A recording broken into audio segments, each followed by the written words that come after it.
ఇప్పుడే విచ్చేసినటువంటి thank you పెద్దలు భారతీయ సంస్కృతి కళావేదిక అధ్యక్షులు మిరియాల ప్రసాదరావు గారికి, వారి కుమారులు మిరియాల గోపి గారికి, డేగల వెంకటేశ్వరరావు గారికి, వరికోడి శివప్రసాద్ గారికి, ఐరన్ సాంబశివరావు గారికి, తదితర పెద్దలందరికీ హృదయపూర్వక ఆహ్వానం అండి.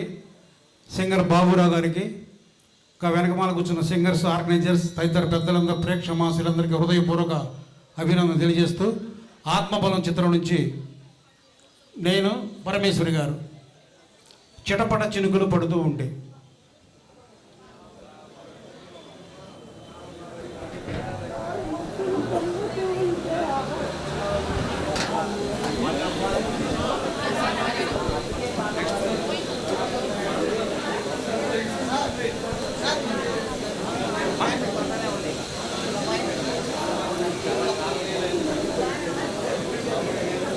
ఏదో హైట్ తగ్గి